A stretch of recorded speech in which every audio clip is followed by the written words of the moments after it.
There you go. Q&A session begun.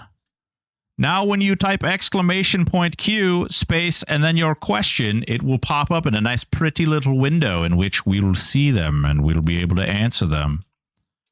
You have such amazing little gizmos and gadgets. Look at this. Our first question has arrived. Why is Emporia so amazing? Well, that's a great question, Vivi. Great question. Oh no, we go straight from that to a real question. Okay. Oh no.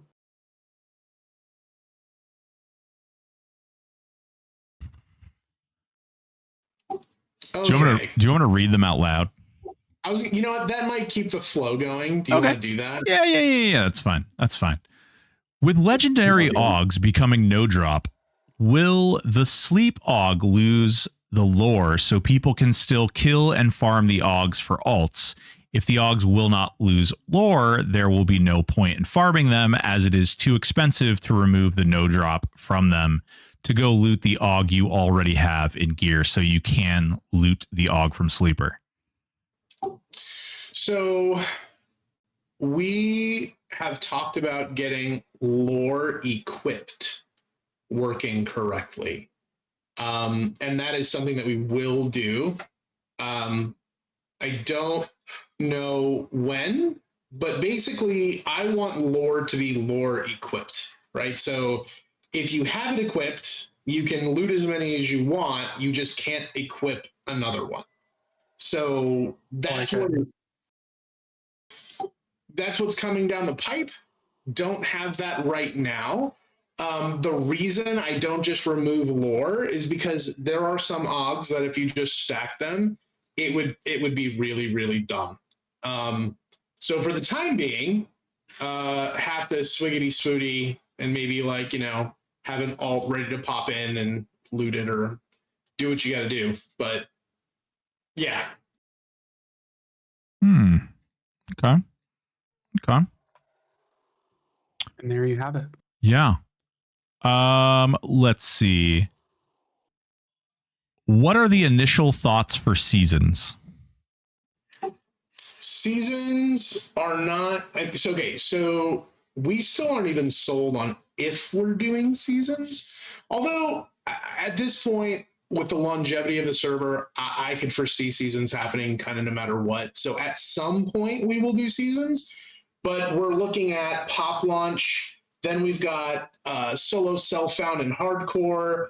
Then we've got the first round of the Dungeon Finder system.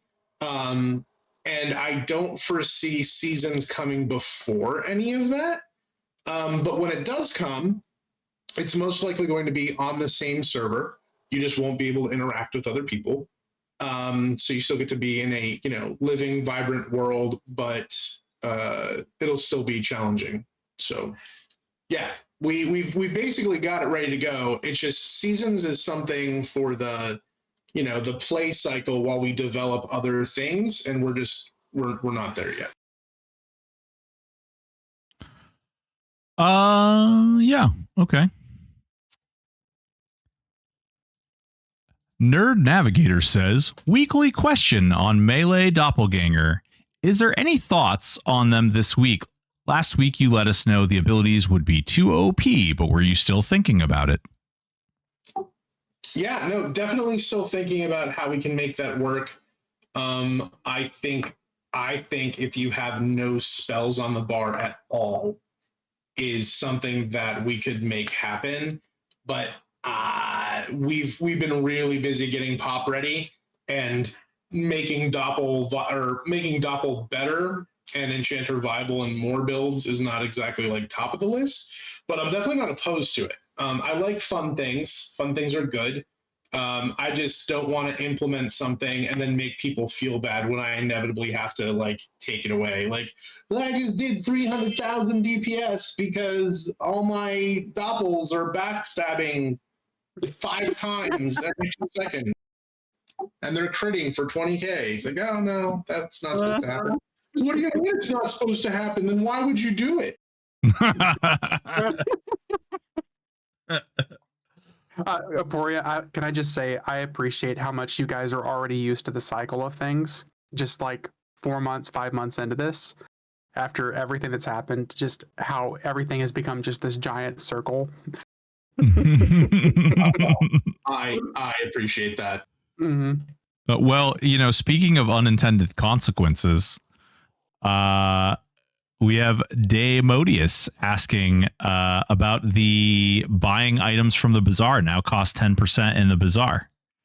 That is a regression that was not supposed to happen. Parcel tax will be going away in the bazaar like it was intended to be. And in fact, I'm pretty sure Kata actually already has it fixed. It's just going to require the bazaar instances to spin down and back up again. So sorry about that, people. That was not intended, much like the majority of things that happened today. And believe it or not, it was all tested. It's just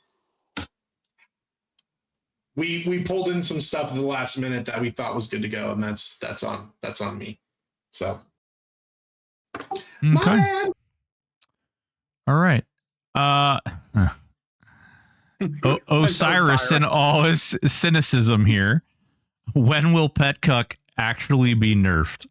Petcock will be nerfed going into Planes of Power, which leads us directly to our next question. Yeah, this is the one I was actually. Yep. First, or one morning coffee. Oh, wait, no, I want to read this. Oh, okay. Are you aware of how much players really hate balance patches occurring when expansions launch? Like, especially if this occurs at the same time as pop launch with the intention to be attuning OGs on pop launch. Oh, yes. Boy. Oh, boy. That's... Yes. And coffee, I read it like that on purpose. I'm sorry, I still love you. So okay. Here's the thing. When you say players really hate, you mean to say you really hate and the people that you've talked to really hate. The reason that we launch some of these balance patches during expansion launches is because you have zero idea how your class actually behaves in the new expansion. And it gives us a little wiggle room for, oopsie, this isn't balanced quite right. Let's make some changes before I have to deal with 50 DMs.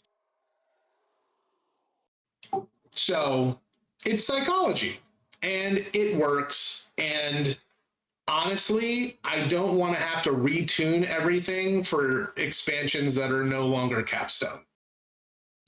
Right. So you would end up essentially dropping a let's call it a balance patch, right? Like you drop a balance patch and then 2 weeks later you would drop an expansion patch, which may revert, regress, or potentially change those balances further because of some new spell line or access to some new item or God only knows what. So you may be doing twice the amount of balancing. So that's the thing too, right? Like when we do balances, we're looking ahead at the content that is coming out, right? So we haven't nerfed, we haven't done anything since the last round of balance changes because we want people to experience this the way that we intended. And then as we look at pop, it goes, okay, well, what do we need to look at, right? So explicitly looking at what's coming up in pop, pet mitigation is way too high. The potential cap is way too high. There is no cap right now, and there will be a cap. So people can't get there yet because pop spells aren't available, but we know pop spells are going to be available. So we need to retool how much mitigation is available for pet buffs. And we need to make sure that pets don't become, instead of haha, just make a pet build, it becomes no, really make a pet build. Right. Yep. Yeah. It was pretty, I mean, the for those of us who got to experience what that looked like before any type of adjustments, like it definitely needed to happen. Like it was 100% necessary. Okay. Any details you can share about solo self-found will function? For example, Kunark spell drops. It's going to function exactly the way you think it would function. Yeah. There's not going to be any hand-holding mechanics just because you have to find it yourself. Some parts are going to suck, but that is the journey that you signed up for. And you'll be that much happier and proud of yourself once you've accomplished everything you wanted to accomplish. I actually like that answer. I'm curious. This kind of piggybacks on something I was wondering. Last week, somebody had asked you about ethereal and spectral and rune words for pop. Actually, maybe this was a couple of weeks back, but and you went ahead and started the process of having those removed from the spell vendors in the library in POK.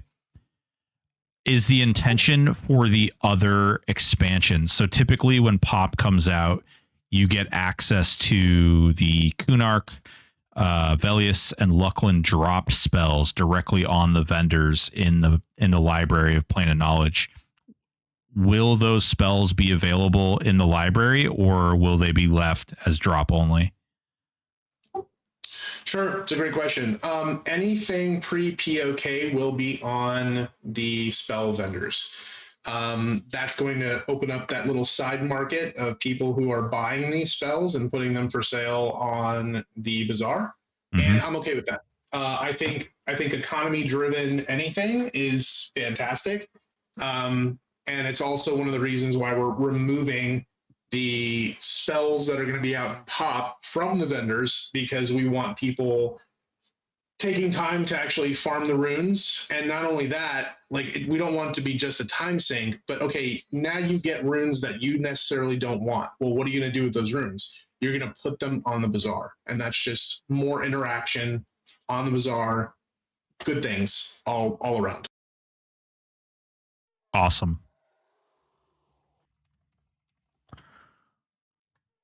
Let's see.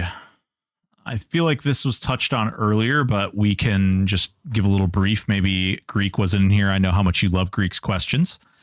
Can you leave the AUG in the bank to loot another one if they are lore and you already have another one on you equipped, all same type? That's a great question. And I challenge any of you to test it out and figure it out. If you put it in the shared bank, so you can get around lore by shared bank typically. Like the server doesn't really have that mechanic, but you would still have to unattune it, I think. And correct me if I'm wrong, guys. Would you have to unattune it to put it in the shared bank slot? Yeah. Sure. Yeah, so right now you're kind of borked if you manage to get a duplicate legendary. Like I said, though, so here's the thing. It's going to be inconvenient for a little while, but have your alt in the bazaar, like your trader or your buffer or whatever, right? Just join with both characters. And if you get a drop that's messed up or whatever, bounce out, get your other guy in there and loot it. It doesn't have to be as big of a deal as we're concerned it will be. Okay. All right. Next up, Terran1 wants to know, there's been some noise in the community regarding today's summoning change.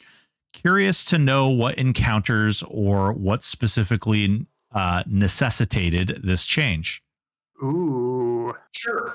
So you've got a couple different zones that when you get more than one mob that are of different sizes, you can get yourself into a state where you are getting ping-ponged back and forth between only a handful of mobs, and it is just a poor and awful experience. I didn't like it. Didn't like how it felt. Didn't like how it looked. And I think this is a good compromise. And now keep in mind, this change that we made, it is a rule that has a variable that we can change. So if we think 10 seconds is too high, we can tune it down. If we think it's too low, we can tune it up. But the bottom line is that it's actually in game and working, and it's a wonderful thing. I think it's awesome personally because I mentioned it earlier on my stream that Plane of Growth was horrible for that, where I would get attacked and I would be like ping ponged back and forth like 15 times. God, I couldn't do anything. It was horrible. For sure. I'll shoot you a message later too, Apore. I already found some mobs that you can exploit because of it, though. Oh, yes, please do. Let's see here. How does one help contribute code? I was thinking about the auto system and how it could be done. I think he was talking about auto loot. Yeah, so a new follower. This is a 99% open source project. All of our stuff is on Git. The things that you're talking about, though, those are actual like core changes. You would need to first become a contributor by showing us that you can, fix things and contribute. So that would be looking at our repo, looking at the bug forums and going, hey, that's a bug that I can fix. PR a fix. If we bring it in, we like it. We go, hey, this guy writes good code. It looks clean. Become a contributor. Then once you're a contributor and you want to tackle something that big, you basically have to have a conversation with Kata and prove that you're not just some dude that's going to jank around with our code. Pretty cut and dry. Arcater, any chance we can see EOM bags get the heirloom tag implemented? Value. I feel like you get asked the same questions every week. Value for single character use isn't great for someone not too rich like myself. Sure. No, so heirloom is something that we've been working on, like in general. We did add the sellback feature with just a little bit of, I think, like if you buy the 25 EOM bag, you sell it back and get 21 or something like that. Yeah, it's like 20 or 21. We give you most of the EOM back. But I know that's not ideal. But if you plan on playing on the server for any period of time, you're going to end up with those bags on all your characters, even just by farming plat, buying EOM, and getting them yourself. So, like, eventually, yeah, heirloom needs to work for sure. But it's just not going to happen right now. And just based on that, like, so somebody asked a question about whether or not, like, the Augs could be made heirloom. And that's kind of the same answer I expect as well. Augs, I feel a little differently about. Any gear I feel a little differently about, to be honest with you. The only time that I would really consider using heirloom for gear is if that gear was developed for that.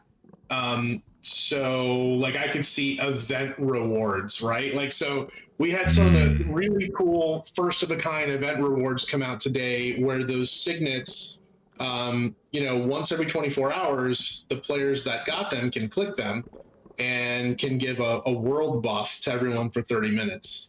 That item should be heirloom, not no trade. Right? That is nuts. Right now, it's no trade. Okay. Cool. That's exciting. Let's see here.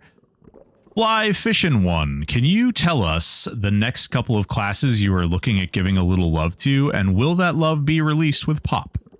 Ooh, I like this. It's a good question. So here's the interesting thing. So in all the testing that we've done in POP, everyone's doing pretty good. I need to see what things look like when we get your average player in POP and seeing where they kind of get held up at and what builds get held up where.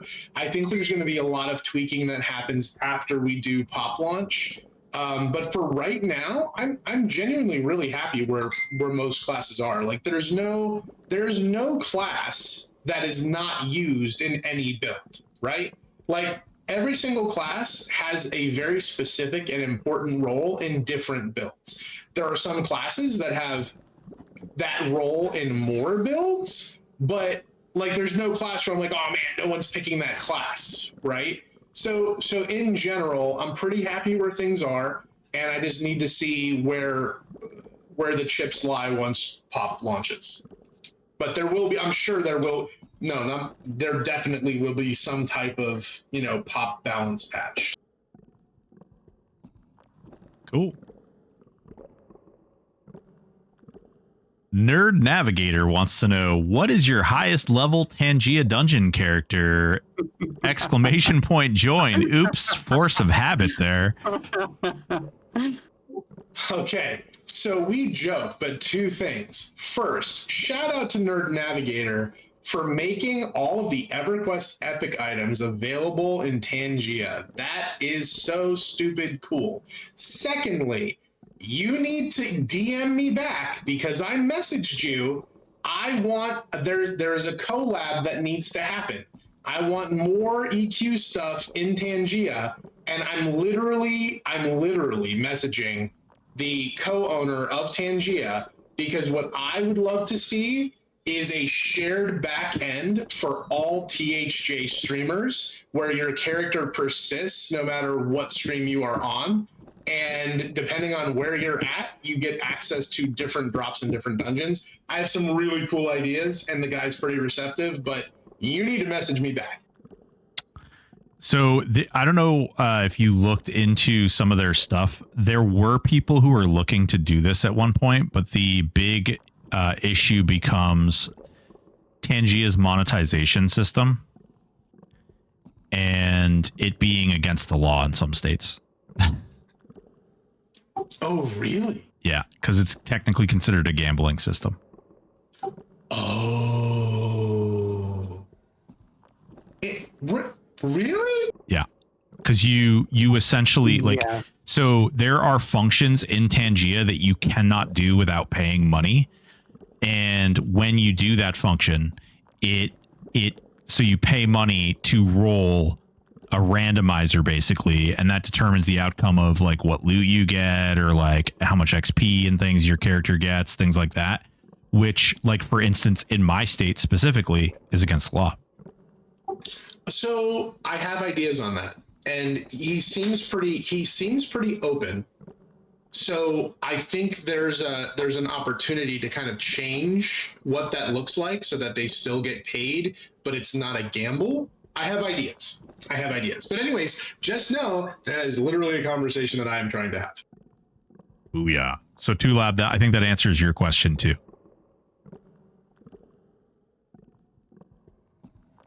One Morning Coffee asks, is there a system in place that can be implemented that allows solo self-found players to purchase things from vendors such as vendor-bought spells but prevent them from being able to buy items players sell to vendors? That is already implemented. We already have that working. Booyah. There you go. Done and when you're a solo self-found character, and you open a merchant, the only thing on that merchant is its default list. Oh yeah, the gnome has that. Under the stairs, the gnome under the stairs has that.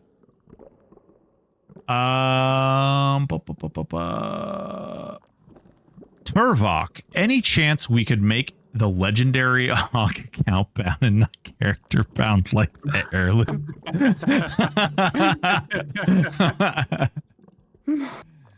Turvok, hold on. Before you answer that, hold on. Turvok, did you hear his answer earlier? Because he literally answered this like maybe 5-10 minutes ago. I was here and heard yes. Okay, great. How do you add a character that is on the same account to loot something that you can't loot? I think he's advocating that you had 2 accounts. Yes, I am. So like if you have like a Bazaar Mule, for instance. But I can see where you're coming from. So let's say you have a Bazaar Mule on that account, which is in level 46, so you can't even get in here to loot it in the first place. New beginnings. Listen, I'm assuming that if you are farming Kara Oggs, you can level a character up on another account in like, I don't know, 30 minutes. So I know listen, I'm not trying to be flippant. I know it's inconvenient, but for the time being, like, you know, you can, there are things you can do. I think that's, yeah, like, I'm going to jump down and answer two labs that I just put up there. Does it make it okay to do 2 accounts only for Sleeper Farm? So it's always been okay to have 2 accounts. It's not okay to play those 2 accounts at the same time. So if you have, let's call it your Bazaar trader, right, in Bazaar, and you add that trader to your DZ, and you go in there and you're smashing on stuff and you go, OMG, I just got an AUG, but oh my God, I already have it. It's lore. And you go back and you go, here, let me get my other character in. Esepese, lemon squessy. Zigzag, big dog. This is a small quality of life idea I was thinking about, but would it be possible to have the AA window have the ability to sort by or show only one class's AA at a time? I feel like sometimes it's overwhelming sorting through all the AAs, especially when you first start a new tune. That is a great idea.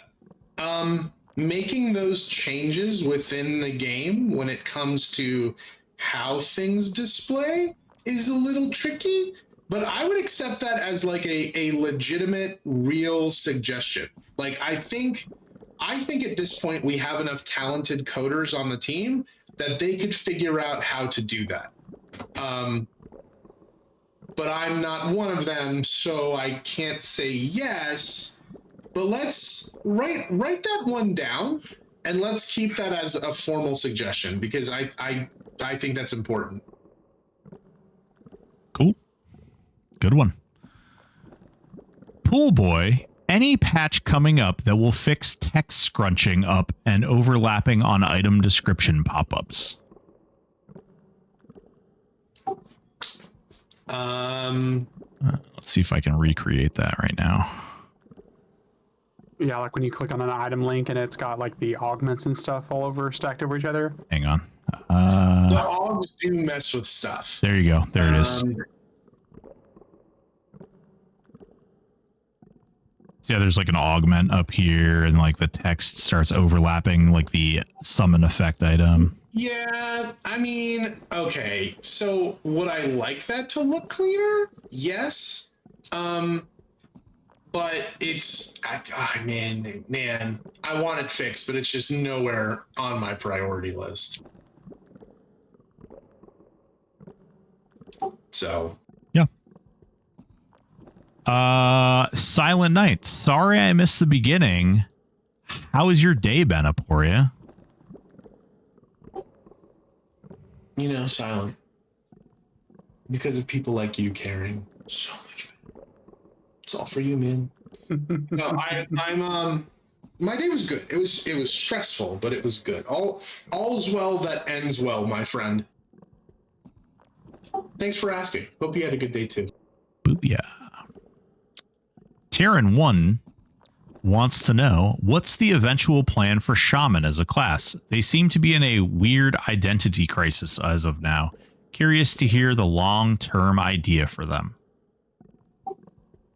Identity crisis. So, I mean, Shaman by itself fills the role of healer easy peasy, like hands down. It is also one of 2 classes that can mallow on demand, which is incredible. Insta-clicky slows, phenomenal. Their dots, they dot just as well as a Necro, even better against some mobs.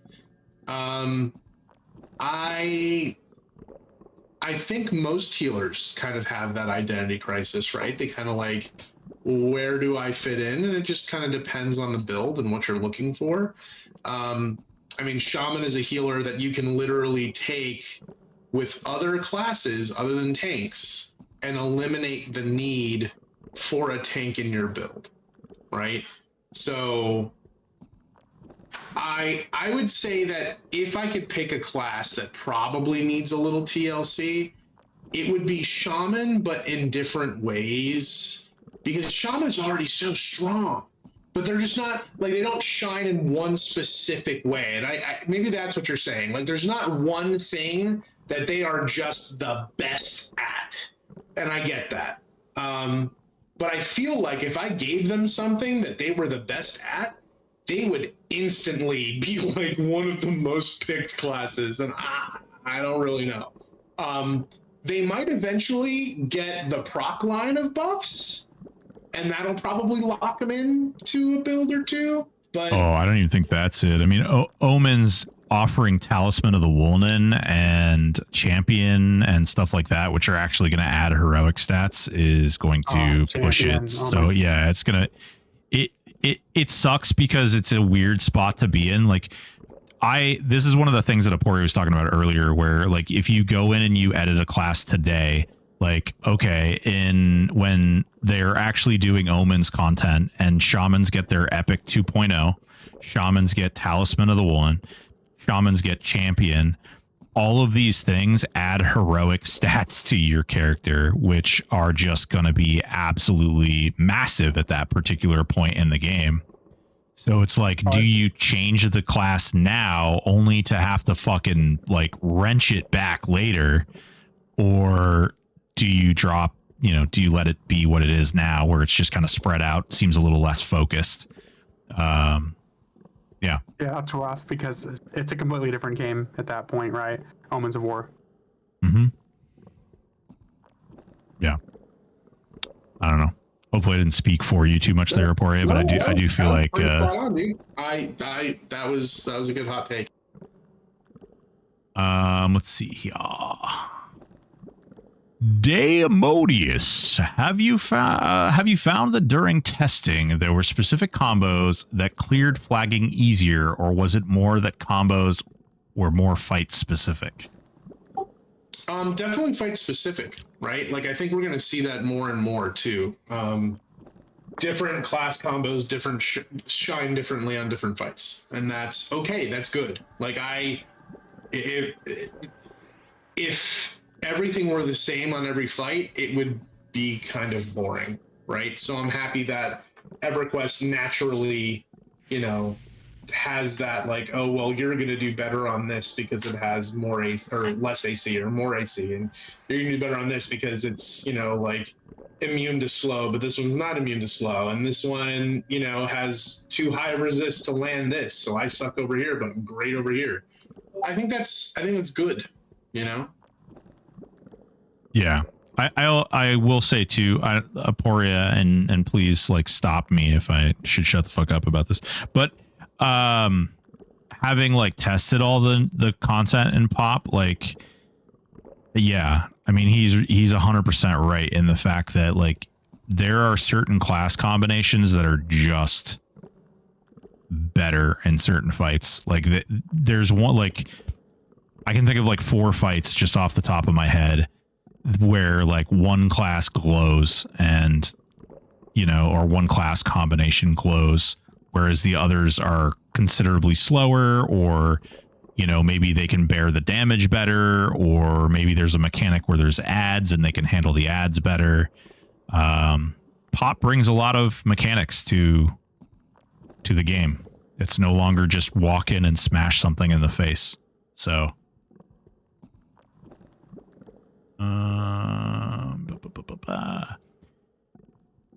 Fly Fishin' one. Any new thoughts on using Plat/EOM to speed up the reset timer for Class AA changes? Yeah, so this has been brought up a ton of times, not just for Class AA changes, but also why can't we spend Plat or EOM to reset the timers on our DZs? Or why can't we use Plat or EOM, for this or that? So, couple different reasons here. And I really only found this out or only understood this recently. There are people who love this so much that if there weren't DZs, if there weren't lockouts, if there weren't timers, they would be compelled to do everything they could every day. And frankly, we want this to be a vibrant and healthy community for a long time. And even though we might make a little more money if we let EOM do this or that or blah, blah, like it's not what we're here for. And we want this to be something that persists far into the future. And so unfortunately, there are some things that we simply can't add. And then someone's like, oh, well, then don't do it for EOM, do it for Plat. But as you know, there is a Plat to EOM exchange. And not only that, the people who are out ahead, your 1%ers, right? If I can pay, say, 25K even to reset this cooldown, but I know that I can absolutely clear this whole thing and I can sell all that loot on average for 50K, they're going to have infinite access to DZs. And that's not what we're doing. That's not what I want to see. So that's where my head's at. I like that. I'm reminded of that every time I get somebody in my chat. They're like, man, I have to wait for this cooldown or something. I'm like, dog, like, go say hi to your wife or something. 14 You get some hours is not kids, that like, long. yeah, right. Right. Okay, next up. Turvok. Can you add a character to a DZ that isn't online, i.e. another character on the same account to come loot a legendary AUG? I mean, you can't currently. I don't know if that's something they want to do. No. Okay, so this is a temporary thing that we got to figure out. I know it's inconvenient for those people who are actively farming this daily, but like we're not going to be adding things to deal with the bug. Like we'll get it fixed. It's just not going to be immediate. Right. So I think the flat answer moving forward for these questions is going to kind of be like, it's something that they need to work on. They're aware of it. It's not an intended function of the game, and that, you know, unfortunately, you know, they're not going to build infrastructure around the fact that it's not working, because that's not the intention. Like, they intend for it to work. It's just not working today, like, or the day when it becomes live. But it is something that they're going to do. Let's see here. Crush 2305. Is there a glamour database we can search? Quark really wants to know. Oh, that's funny. So if item, then glamour. Also THJCC. What is the URL? For the database that's out there, or for the wiki? Database. Yeah. THJDI. That's what it is. Yeah, hold up. We can go ahead and slap that little sucker. Where is it? I know I have it here. There it is. Also, I've got my cousin with me tonight, and he thinks the phrase glamour database is the funniest thing he's ever heard. So thank you for that. There you go. Yeah. Sin Fallon, thank you for linking that. Dreadlord, thank you for linking that. So yeah, glamour stones are literally in that database. So just knock yourself out. Okay, balance question. Turvok again. Can we please make Rage of Rallo-Zek the same as Beastlord Bloodlust so it's not so underpowered? That's like comparing a ranger heal to a cleric heal and saying, can we make this better so it's not so underpowered? They're two completely, like, that just doesn't, yeah, I don't know. Like, I don't know how to respond to that. No, we cannot. I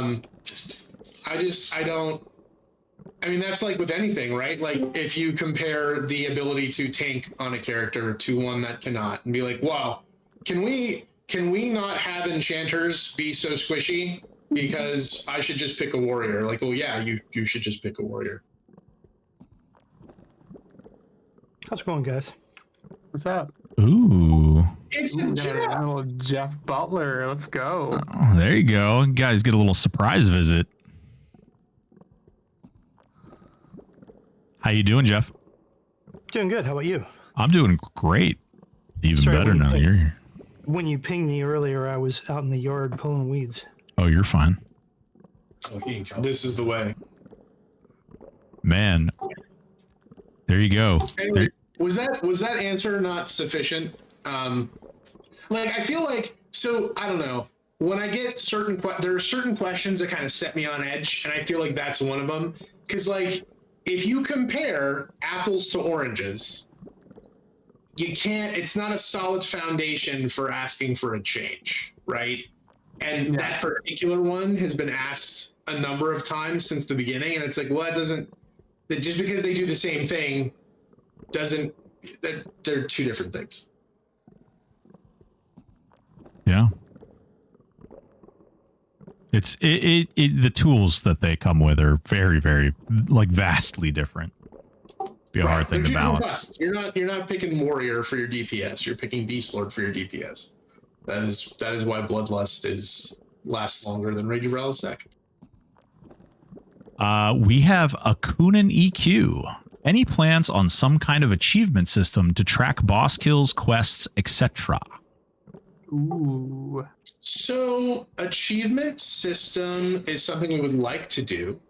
Not currently on the roadmap, but what we do have on the roadmap is a greater use of the task system. So temporary tracking of things that you might be doing.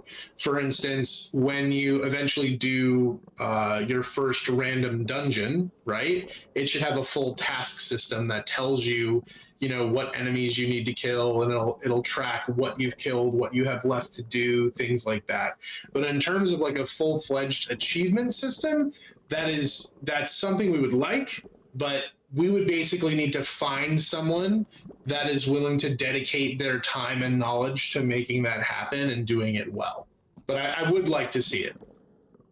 Mm-hmm. I think that'd be really cool too. A lot of fun stuff you could do with that. I am not even going to try and pronounce it. Aztic Azula, Worcestershire sauce. That's what it is.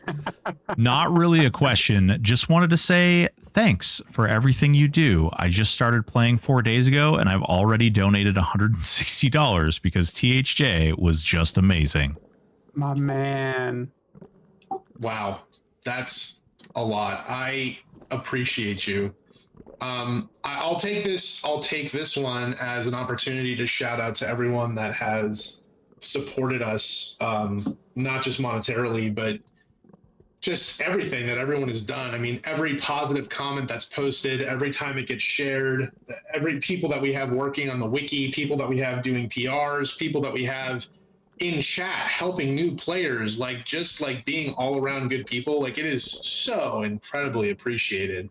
And specifically about donations. So I'm really grateful for the outpouring of support, and we have been taking those funds and investing them back into all the people that take time to make this a better experience, a better product. And I wouldn't be able to do that out of pocket. So I'm very grateful for you and everyone like you. So thanks, man. Crazy. Yeah. That's awesome. And I just want you guys to know too, these guys care a lot about you. That's why he's spending. They just had a patch today. I don't know if you guys heard, but maybe some things didn't exactly go the way they intended. And it went perfect. Where is Aporia? Oh, he's talking to you guys. Oh, okay. Just taking the time out to fix stuff to be here with us. That's right. So, try to put that into perspective. He is actually here answering your questions and trying to do good by the community. And I think that's a really important thing to think about when, looking at mechanics. There's a joke or sort of a meme that happens a lot of the time, fun detected. So they change that thing. I promise you, Aporia doesn't sit around and think about exactly how he can make your day worse in this server that he's created. Like, he and Kata put countless, literally not sleeping long periods of time to get everything up and running and moving and happening. It's really awesome. And yeah, it's quite the opposite. I think a lot of what they're doing is to make sure that things stay fun. Everyone sees this from a small window of perspective. These guys are looking long term. So something that might be fun detected right now is something that they're looking at fixing so it's better later, just for perspective. I almost want to delete this question that Tulab asked. Can we tier lock Pop since it's going to be 8 weeks? Ew, what? Tulab? I thought we were First friends, warning, bro. man. Yeah. Like, what the hell, dude? I'm gonna be honest with you guys. What does that even mean? So what he means is like basically you would time lock lock tier progression. 1. Yeah, you would lock tier 1 behind like 2 weeks of gameplay. Then you'd lock tier 2 Pop behind like, 4 weeks of gameplay. Oh, Then you would that's lock. horrible. Awful. Horrible. Yeah. Tulip, get out of here. You. Oh, we did hit some ads here, so it is Tulab, good for Tulab. It's perfect timing. Yeah. I understand you've been drinking, so have I. Stop it. Clearly, Stop yeah. it. Sir, I think you have a problem, man. I think you have a problem. As someone who dealt with time lock quite often for like games like Destiny 2, please, not the time lock stuff. Please, no.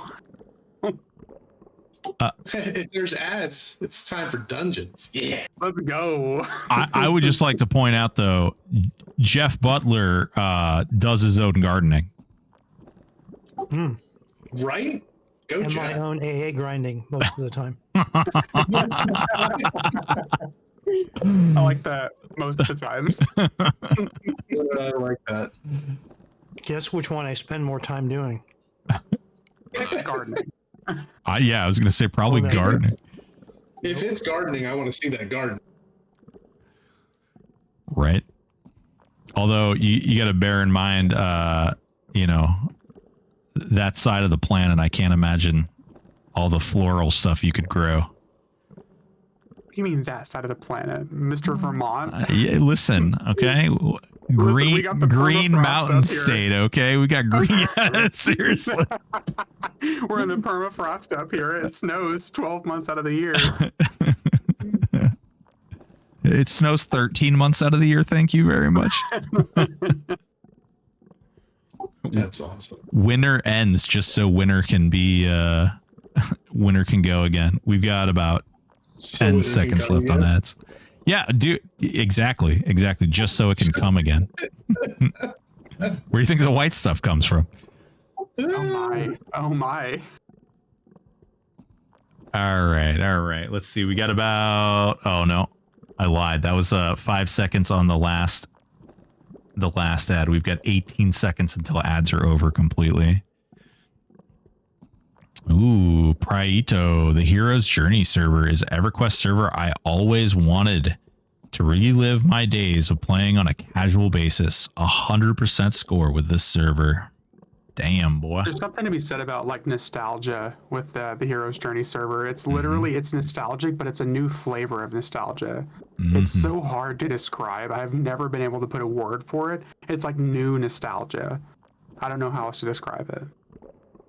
Yes, our patented brand of nostalgia. Aporia, do you see this one? Do Nostalgia. you see what I'm like highlighting in the Discord stream? Yeah, if you accidentally click the Just do that, orange trash can, okay. Okay. Okay, cool. cool. All right. Hello again. I know a lot of people might enjoy doing their own thing solo, but some still enjoy the company of others while hunting bosses, doing those amazing raid zones. So is there any motivation ideas on plans to make people want to group more with each other? Maybe more XP, higher chance of boss to drop loot from this rare loot table, even make the bosses or mobs in the zone even tougher for groups to hunt. Greek, I love you. Isn't that mechanic like literally in the game? I'm kind of confused. So, hey, Greek, that kind of already exists. So you can group with one other person, and the difficulty does not change.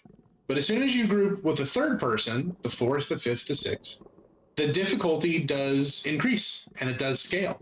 And in fact, the static group that we play on the weekends with Jeff and Zach and Vivi and Broken and myself and Kata, we only do non-respawning instances, which have all those bonuses and buffs, and it's actually a really fun experience. However, there are plans to increase the loot that you get. Right now, you've got a higher chance of getting an enchanted and legendary with each person that joins your group. But because the leveling system is so widely, or the item leveling system is so widely used, it's not that big of a deal. So yeah, maybe a little more incentivizing, but you do get an XP bonus as well. So yeah, those things are there, man. Group up, do non-respawning, go have fun. It is honestly like some of the best fun that I've had on the server grouping. Not only because it's good company, yeah. Actually, I want to skip to something that someone else said real quick because Which one you I want? actually love this and it's related. Go down to Int Night. This one? There you go. Yeah, silent. Yeah. Yep. Oh, silent. I get it. Yeah. While you guys have your weekend grouping that you do together on stream, is there a way that maybe a random person could join you guys every once in a while? Oh. So we're not going to stream it because we actually want to have fun and talk amongst ourselves. However, there are some times when a person can't make it, and I think it would be cool to maybe get someone else in, and maybe that could be a thing, right? Like the next campfire event we do or something, we have like some type of drawing or some type of event, and someone wins that spot, right? Because almost every week someone's got something to do. So I just, since it was related, and I think it's cool, wanted to call that out, and maybe we put that idea to the side. I think that could be cool. That'd be fun. Yeah, I agree. That would be a lot of fun. That would be fun. All right. For the fans. Live fish at one. Will Pop require more use of the 3 real tanks and use of the 3 healers? More use. So I think he's saying, are they more required?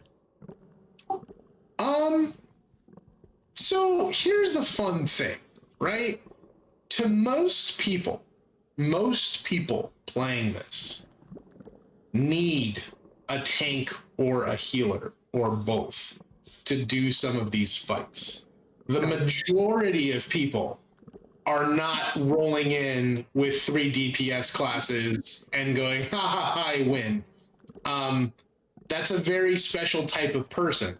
A type of person that we just so happen to have a lot of here in this particular venue, but in general, people still find them required. Now, if you mean, are things going to be a little more difficult and you're going to want a tank because they are stomping out damage? Yeah, there are definitely fights that you're going to want a real tank. And there are definitely fights that a real healer could be of a huge benefit. So. Broken, I hate you so much. I hate you so much. That's amazing. I've only got 2 guides out for videos for characters like that.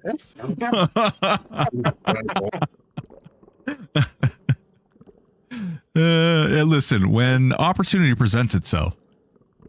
That's just too perfect, man. It's just too perfect. Osiris, I would like to know more about this random dungeon that was mentioned. Ooh.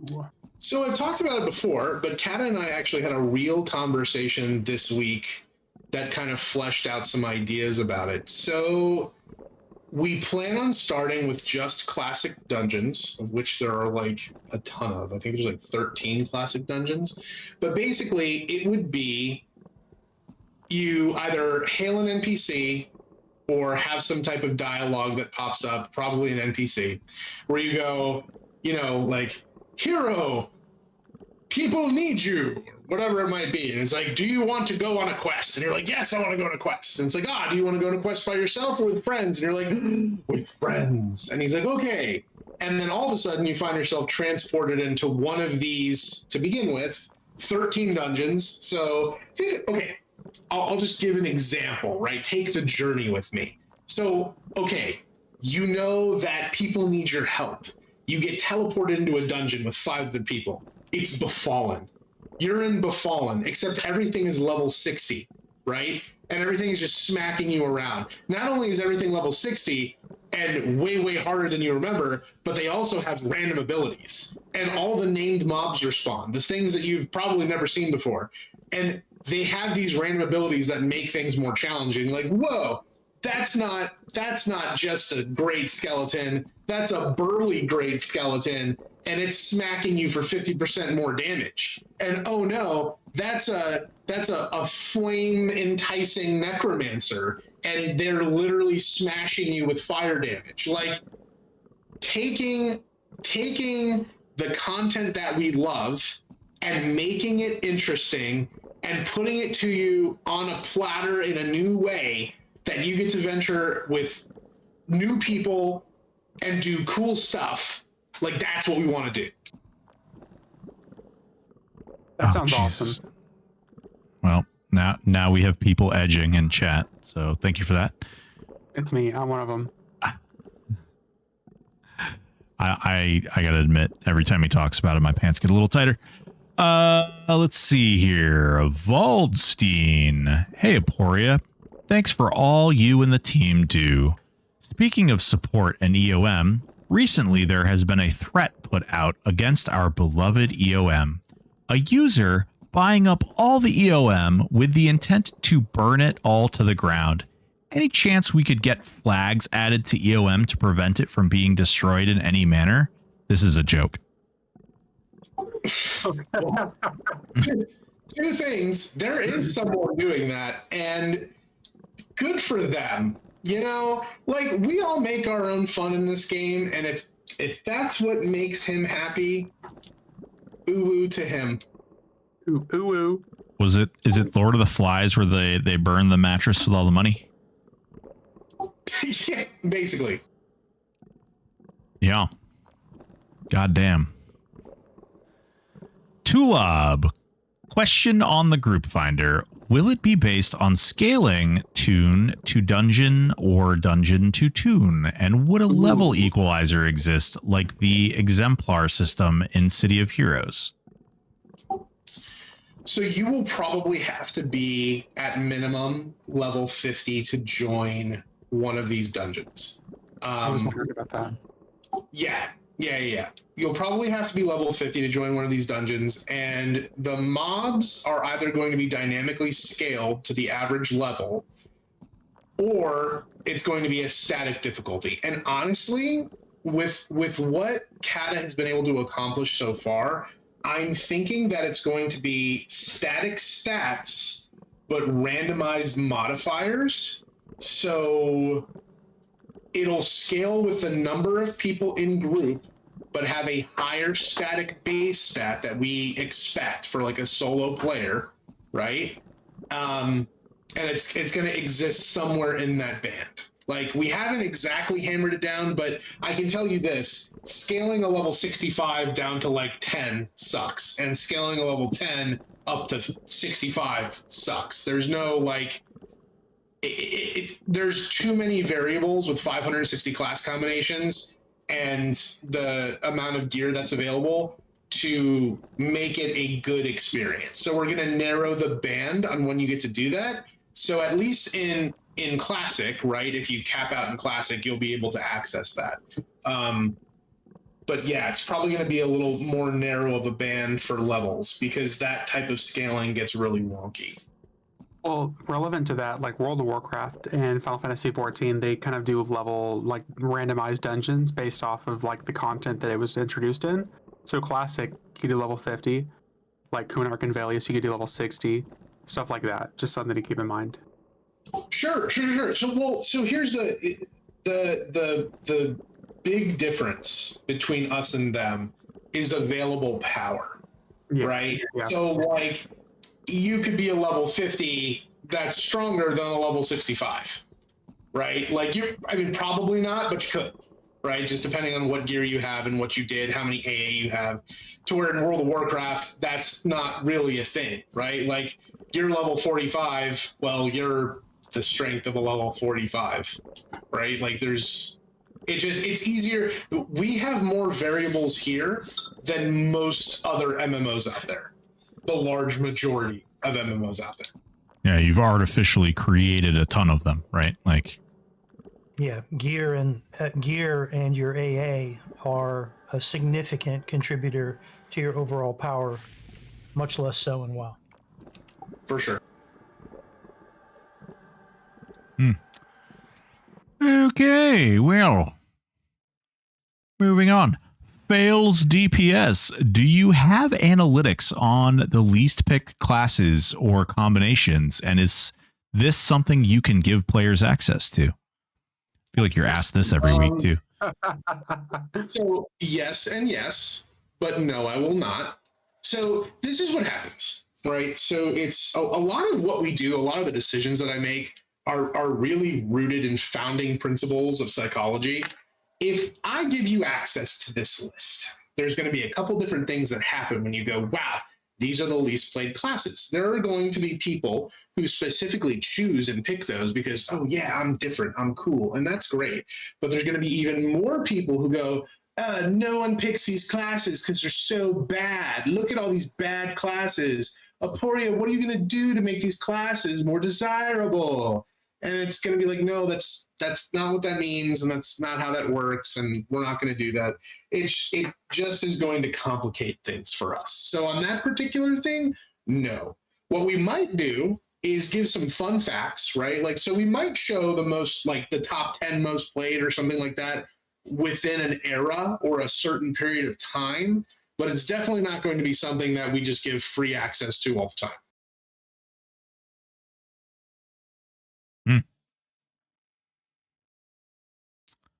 Let's see here.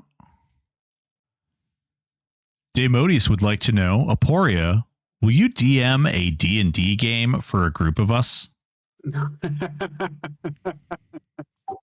You know, let me think about that. I think there's fun to be had there, but I can't. With how busy I am, I cannot commit to that. I can't commit to giving you the experience you deserve right now. But thank you for asking. Aporia, can I show you my druid character sheet after this? Oh yeah, I would ask Jeff to DM for us instead. My druid. Would you like to hear my druid's background story? Mm-hmm. Oh, how I would love to hear it.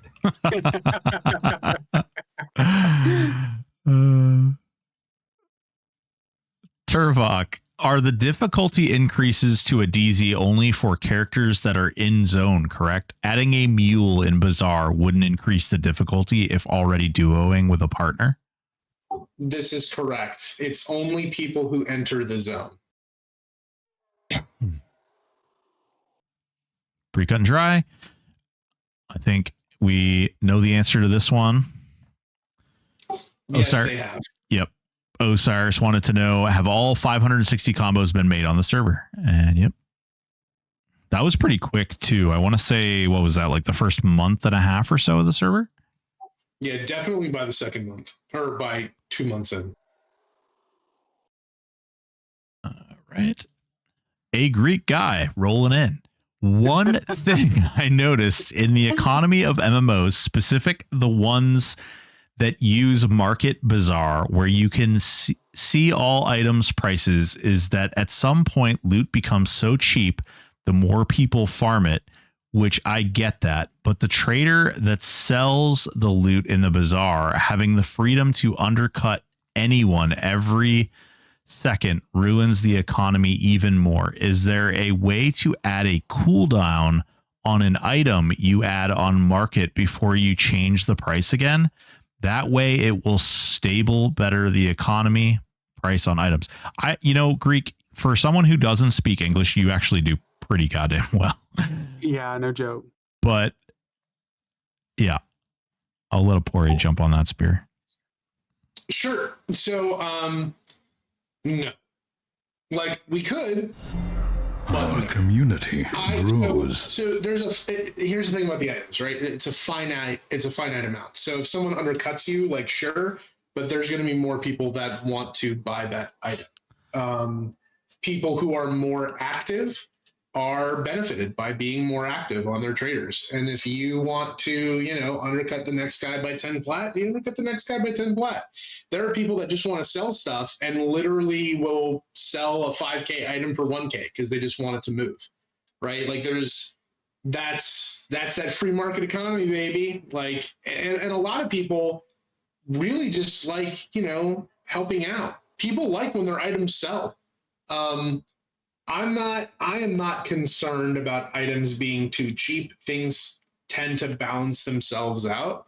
I love the fact that people can join this game and, they kill a few whatever orcs, they sell some belts, they're like, oh man, someone put a really great item on the bazaar for 5 plat, and all of a sudden they have this one item and they're like, okay, now I can kill harder stuff. And then they start farming things that they can sell on the bazaar to people who are doing trade skills. And it's like, oh, I just got this and I did this. Like, I love that.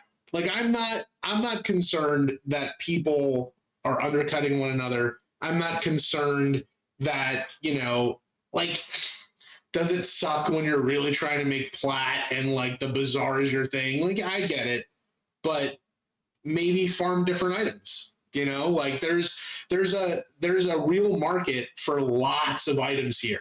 Like we've intentionally gone out of our way to make things that you can farm in Classic still worth money. Things that you can farm in Kunark still worth money, right? Like, yeah, for sure. Like, so, maybe change up what you farm. Epic spells, yeah. I've actually seen personally people who are running weekly spreadsheets on the bazaar. It's actually pretty damn impressive. Absolutely. That's not my life, but that's the life they play. And actually they enjoy that being the game that they're playing. Like, you want to go out and kill Sleeper, they want to enter last week's, quotas and outgoing income into a spreadsheet. So have you met our friend Malik? Oh my God, yeah. Malik loves spreadsheets. Speaking of that, relevant to that, Aporia, can I just say the number of people that are still coming into my stream saying that they are brand new to EverQuest, but they're downloading the THJ? It's crazy. The number of people, both in my stream and on YouTube, who are like, I have never seen this game before, but I'm downloading this. Yep. It's crazy. It is absolutely fucking crazy. It's wild. I always update the website, okay, to how many players we have in Discord. The number or the amount of time between me updating every 1,000 users is continuing to shrink. We went from 13,000 to 14,000 in a single week, which is insane. Like, that is insane. And it's continuing to tick up. Like, it is continuing to tick up. One of the biggest things, and I'll take this as an opportunity to give him a shout out. We have a new, he's been on the CST team for a while, but Trinity put out that new installer. And the number of people that are now able to get into the game in a more easy way, in a more streamlined way, is significant. And beyond that, and this is a little known thing, so I'll share it tonight, he's just about done with the patcher. So very soon, it's literally going to be download the installer, download the patcher, a beautiful installer and beautiful patcher just leads you through everything, including a lot of the 4 gigabyte patch, right? Like a lot of the optimization things. Like, it is incredible, and it's coming out soon. So some of the barriers that have kept people from joining are slowly getting moved out of the way, and I'm really excited about that. It's crazy to say that there's been barriers to this, and this is already bigger than anything we've ever seen before. As far as an emulator, to say that there's still barriers. I had until last week, I had 3 cousins that have all tried to play this and could not get it working correctly. And now one of them, most recently, has had the installer and got it working. I'm very excited about that. So I'm thinking once we get the installer and the patcher, that clears it all up. So it's going to explode. I'm excited. Yep. Man, it's a damn I'm shame excited. his fingers got broke. I don't know, like invalidating my videos. I don't know, like something happened, tripped and fell. Oh, I love it. Make a new video. That's No, great. that's YouTube. awesome. Just make a new one. And we did see, is it still looking like the pictures you showed us? What was that? My son was saying goodnight to me. No, you're good. The patcher and everything, you flash some super secret photographs around. That's still looking roughly like that or exactly like that.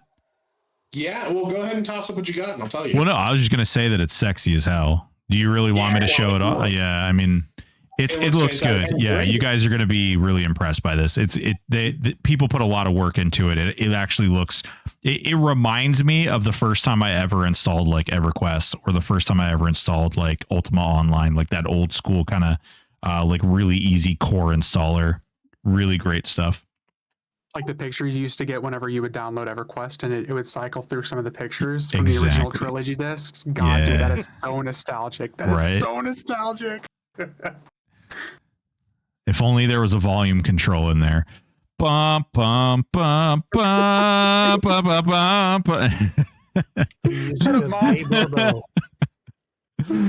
Okay. Hey guys, just a heads up. I'm going to be trying to roll out around 9:45. So just heard. Okay, so let's put a kibosh on the questions here, and we'll answer these last couple that are coming through here. Okay. So we've got Nerd Navigator. The DM D&D thing makes me think maybe this has been a thing. I'm rather newer to the server, but has there been any thought to weekend guide events or anything? Like actual in-game events? Ooh. So there's been a lot of thought. So here's the thing, right? And this is more of a personal hang up on me. I have been, since the very beginning, very big on quality being production level and the user experience being positive. It's the same reason that I don't personally involve myself in community events, because if I'm bringing something to you, I want it to, in the very least, be clean. We have actually onboarded a number of people in the last 4 months whose sole responsibility was to be bringing events to the table. And unfortunately, those events were not up to my standards and did not see the light of day. So I can say that I do have an outline of my expectations. And as of last week, we actually have someone who is trying to take it on again, and who, as of today, Twinkles has also said will help them. So some of you guys might not know who Kuzan is. He is actually the lead mod of the EverQuest subreddit. He is going to be taking on the challenge of trying to get some not major events, okay, but like fun events, right? So maybe an NPC spawns in a zone and needs your help with something, and you have to go find and collect items and help each other to decipher what the puzzle means to get those items in. That type of stuff, right? Like, we're not going to do like we spawned a rampaging giant and you had to, band together to kill that and then warp over here to save his things. Like, it's going to be, we're going to see more guide involvement with players. But it hasn't been a priority because, again, I've needed people that I can rely on to actually do it. Like, we're at a point now where I cannot be involved in everything, and that's very difficult for me, right? Like, I have my hands in everything, but I cannot make every decision for everything. So finding people who can at least make low-level decisions, and good ones, has been very difficult. But as of right now, we have a fantastic team. We've got 20 CSTs. We've got 16 contributors. We've got, 4 in the guide team, and that's going to be expanding soon. We've got another 10 testers. We've got some great streamers. So we've weeded out a lot of well-intentioned individuals who maybe weren't able to do the things that we wanted them to do. So you can look forward to those things coming in the future. Hot damn. Can you just say that one part about how you can't do it all yourself? I love you. Don't kill me. I love you. You're the best. Listen, I love Aporia. He would fucking gladly throw the entirety of it on his back and die trying to make it all work. He'd make it work, but he would die it would be yeah. I meant that in the sweetest ways. Exactly. Yeah, exactly. for sure. Let's see here. Are there any bonuses for allowing the winds of fate to select your fate, or are there any plans to do so?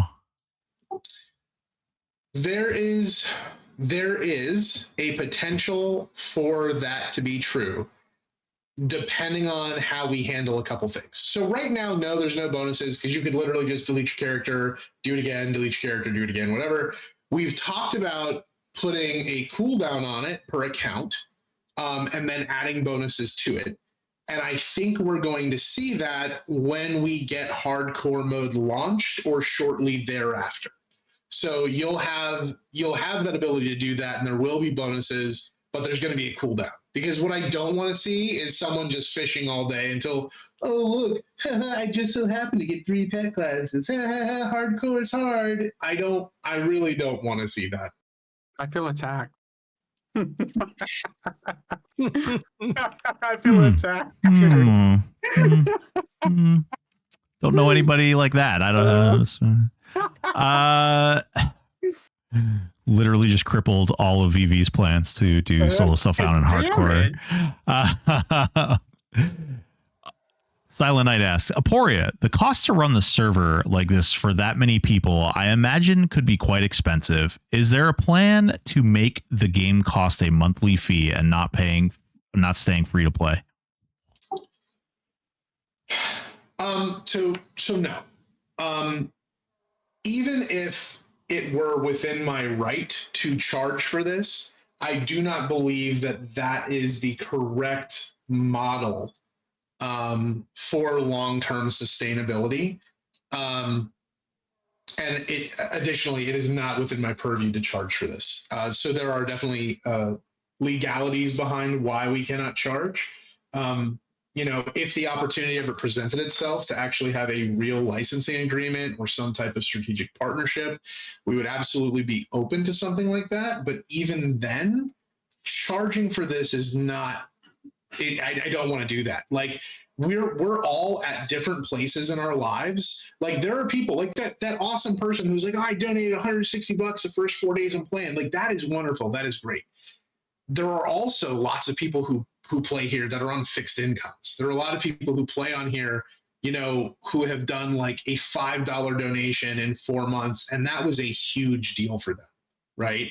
So like, I don't want to go down that road because this has been a source of joy for myself and all of the people involved and a big part of our lives. And while yes, making money would be great, that's not what this is about. And so I appreciate your concern, but even if it were an option, I would not be open to that. So I can tell you there are a lot of people who thank you for that, because there are a lot of people who even come into my chat who don't have that money to pay a monthly sub, and that's massive. Very true. You're here. And I think the server enjoys a lot of critical mass from being free to play. For sure. No, we're all benefited from it. I mean, not for nothing.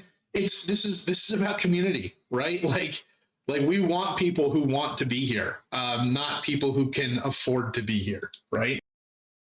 This is the first EverQuest server that's felt like it has a community for me since literally live EverQuest back in the day. I mean, even all the TLPs and everything never felt like they had any sense of a community. So this is kind of big.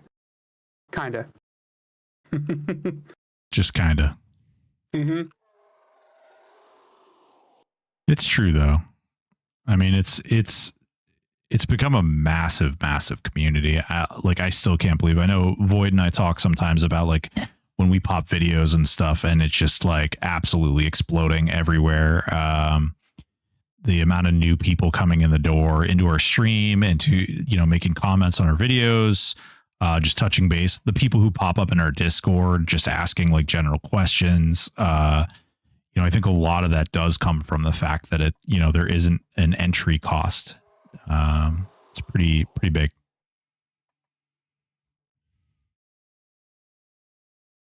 I think I'm gonna leave this one off. This came in after I said I was gonna stop asking questions.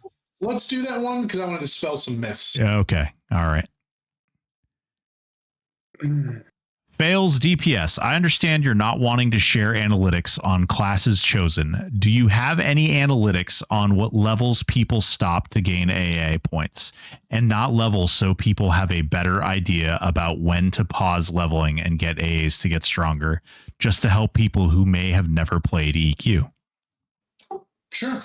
So I will speak to my own personal experience because I feel like everyone has done this differently. And it's so funny because there are people who swear by when they choose to stop, how many AAs they get, where they go is just the best thing you can do. And they're very adamant about that. And I love it. I absolutely love it. I can say at this point, right, I've leveled, God knows how many different characters, probably like 20 or 30 at this point, right? I have stopped at level 20. I've stopped at every major break, right? So like if I'm playing a pet class, I will stop every 4 levels. If I'm playing like a ranger, I will stop at 20 because I get access to archery mastery 1. If I'm playing a rogue, I like to stop at poison level breakpoints. You do what you like doing, right? Like there are people who absolutely love lower guck and like that is life, right? And great, that's great. I love lower guck too. It's fantastic. Every single playthrough, I challenge myself to use a different dungeon and to see what I like and why. So, for instance, here's a fun one for you. People always talk about like different spots for different things. People are like, oh, well, if you have a pet, you can AFK farm here, and there's actually 3 things that'll like aggro you, and they'll do this. Or like if you go over here, this mob actually drops an item that's worth 25 plat, but it's not a normal. You wouldn't know, right? Like there's so many reasons to stop in different places or different things. The last playthrough that I did, I stopped in Crystal Caverns. I never stopped in Crystal Caverns ever. Can I tell you that is now possibly one of my favorite zones? Like that is just such a cool zone. So many layers, right? So many multiple tiers. The original Thurgoden being in there, and I even forgot that was in there. Such a cool zone. So many cool things to get. And lots of great sellables too. So I'll say this. If you can kill red mobs, which if you stop to buy 2 items in the bazaar, you can kill red mobs, right? You can stop at literally any point, and I would stop any point between level 20 and level 60, and you can farm good AA. There are people that are like, no, you got to stop at this level for this zone, and because it's got the most, mob density and blah, blah, blah.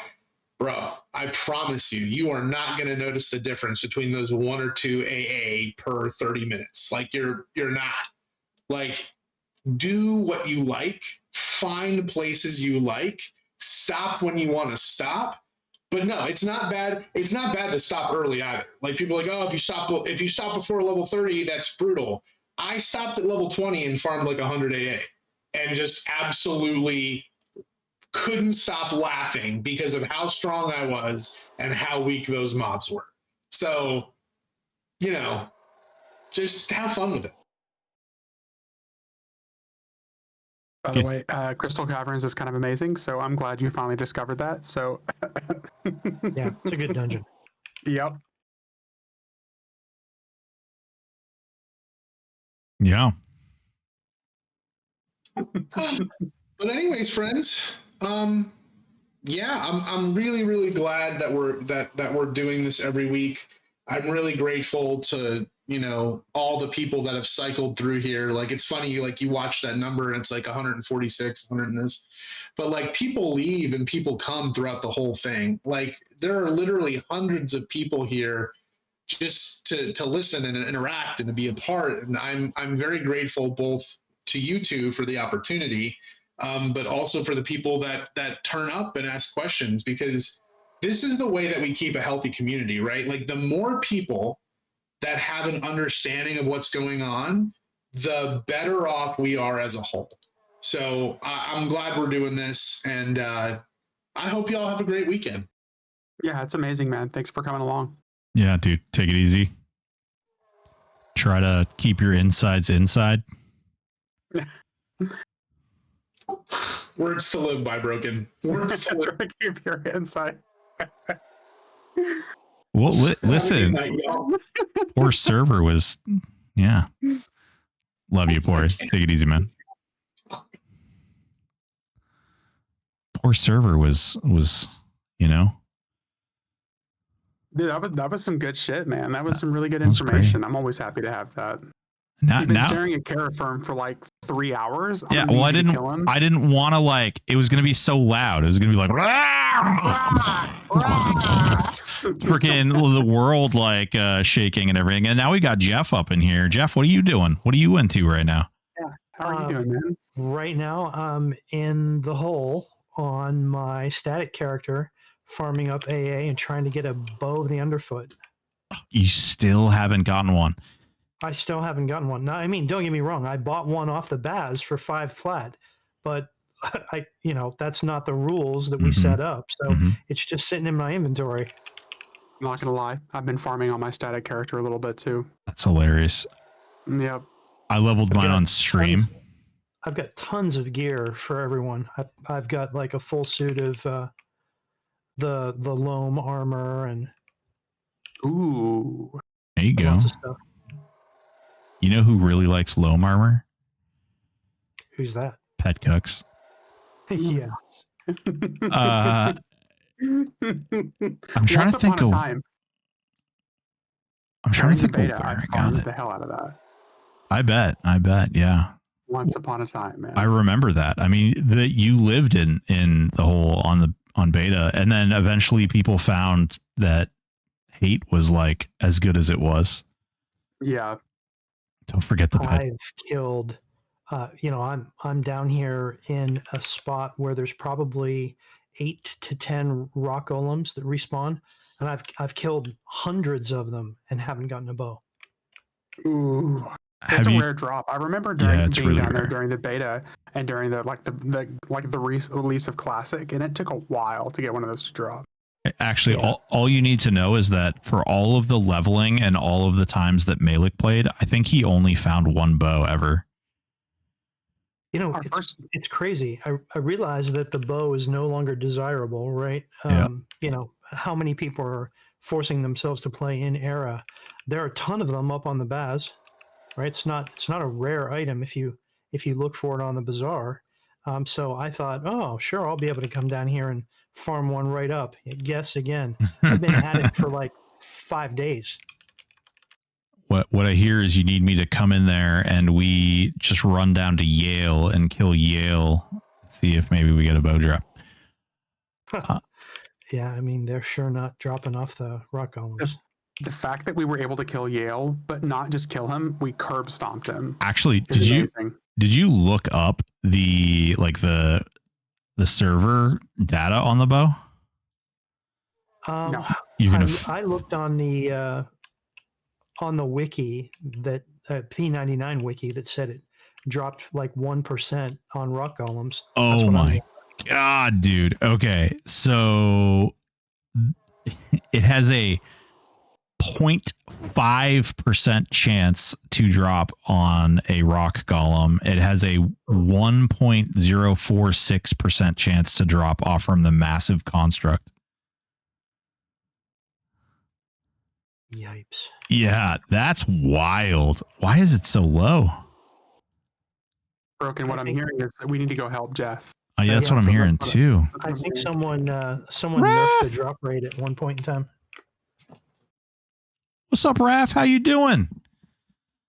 Guys, if you don't already know this Raph About It character, okay? This Raph About It character, she is an awesome EVE Online streamer, believe it or not. And Eve, my roommate used to play the hell out of that. I know, right? She's awesome people too. She does a lot of really cool streaming content. Matter of fact, actually, are you ready for Riot, Raph? So everybody should be aware that Tangia Dungeon actually came to be in my stream because I watched Raph About It stream, and Raph uses Tangia Dungeon. And when I watched her stream, I was like, that's a really cool thing. I'm going to put that into my stream. And now it's infected everybody. I am the only Tangia free stream at this point. No, it's you and somebody. Coffee also is Tangia free. Mm-hmm. Yeah. I'll add Pokemon because I'm such a huge Pokemon nerd, but I'm surprised you don't already have Pokemon, actually. We'll see. Wait, now I know who to blame. It's so true, though. All right. Do we think we're going to kill this? I don't know, man. Oh, you're going to kill it. It's Caraferm, dude. It's big and scary. No, man, I'm scared. What's funny is back in the day, like I remember doing a whole lore video on Caraferm like 2.5 years ago. And Caraferm was like this unkillable fucking dragon. And then here we are soloing Caraferm. It is cool. Immersion breaking. Yeah. What did I watched one of your videos, I think, where you're actually talking about it. Dude, I put some work into that video talking about Caraferm and like the whole lore behind it, and of course all the Rallosec stuff that happened, and that's some good times. I recently went back and actually watched a bunch of your videos and actually Ion's videos too. I'm sorry for your loss of time for my videos. What are you talking about? Listen, it's good because like anything that you did, and I had like some idea in my head or something, like I learned from watching that stuff. It's great. It's huge. I'm like 450 videos in now. That's wild, man. Yeah. I think I'm 12. 12 videos. Well, remember, it's not about quality. It's not about quantity. Yeah. Well, yeah. Actually ask. Oh, no. You know what? I can't believe I'm going to do this on stream, but I'm going to shame some people a little bit on stream here. Not you. No. Okay. So we had this huge discussion the other day about whether or not people want like short videos or long videos. Yeah, we were going to talk about that. Yeah. And everybody was like, short videos. And then I actually showed them my analytics. That's where that picture I sent you came from. I actually showed people. I was like, hey, like, check this out. Like, this is the thing. This is what we're talking about. Goddamn freaking Dispel Dragon. Why did it have to be the Dispel Dragon? I hate that thing. Yep. But it's relevant that you say that. Go ahead. Well, no. So I did this like this thing where it allows people to like vote in YouTube about like what type of videos they would like to see. 87% of people said I want longer videos with more detailed information. And I was like, you don't though. You don't. You say that. But my video retention says otherwise. Because you guys just click through 90% of it anyway. Okay. 2 years ago on YouTube, I posted a chat poll thing, and I said, opinions needed. This is related to video length and what you'd rather see from my channel. Mm-hmm. Everyone voted they wanted a video that's 1 hour or more. Almost every single person. Let me tell you my popular videos. 11 minutes, 18 minutes, 20 minutes. That's it. People don't have an hour to sit and watch a video. Exactly. Especially if we're talking about information. It's one thing if it's VOD and it's just like a replay so people can like put it on and do chores and stuff. It's a whole other if it's actually information packed. Right. And every single thing that's information packed, they want short because, I mean, shit, look at TikTok these days. We're talking 60-second videos with a bit of information and they move on to the next thing. There is no way that people can sit and listen to an hour of information, a full-on information, and retain it. It's wild when you think about it. Like we discussed, did you know there's 1.7 million people on the platform that stream to less than 3 people like a week? Mm-hmm. And you and I are both partner, and that's what, how many people now? 90,000, 100,000? No. It's 31,000 right now. That's how many active partners. That's how many active partners there are a week. Mm-hmm. Mm-hmm. It's crazy. Yep. But it just goes back to, I think we talked about this in one of our statics, and I remember Jeff and somebody else also commenting on it, is that gamers don't know what they want. They'll say what they want, but it might Our not modest necessarily fellowship expands. be what they want. Praise the sub. Lodrin, thank you so very much for that sub. Lodrin, thank you so much for the follow, baby. Some gamers, and I would say you almost have to sift through friends, contacts, all the people they play with. Some people have the ability to be dispassionate about their views of game balance, character classes and things of that nature, while other people have a myopia and they focus only on their own class or their own plight. Yeah, it's interesting, like the psychology behind it. I mean, I love seeing it, dude. We've had so many people. One of the reasons I wanted to bring it up was like, we've had some people recently join the stream team, and like there's been a bunch of new EverQuest streamers. And one of the coolest things about it has been like the amount of people who just like are coming out of the woodwork and having like great success with it, and just it's kind of mind blowing when you think about it. The hero's journey, there's so much unknown information, and there are so many new people who are coming into this. Not only is it new information for a lot of us who've still been playing, it's new information to people who've never seen it before. So there's constantly this new flood of people coming in for new information, and there's new voices and there's new faces. I love it. It's actually awesome, because on live EverQuest it was very stagnant. There were like the same voices that have been there for years, and then now there are all these new people who are coming in. A new not subscriber. just coming in and asking questions, but coming in and showing what they're doing. They're showing new takes and new perspectives. It's actually really interesting to look at it from a outsider's perspective. Turvok. Hello there, Kata. Thank you for the prime. Nerds. Oh yeah, whoa, Kata up in here. How you doing, Ben? I'm live. I'm good. I heard there was some fires going on. Like, you doing okay, bud? Yeah, there were a couple. It's okay though. that deployment was a little bit messy. I won't lie. Rolled out nice though. I mean, it wasn't like the server was like on fire. Well, no, like it wasn't like people were getting dropped in the middle of Bazaar or anything like that. I think that a couple problems, but so you guys have to know that Turvok is the guy who I encountered on the server, who took me under his wing when I was trying to level up, both Zach and I, and basically taught us the ropes.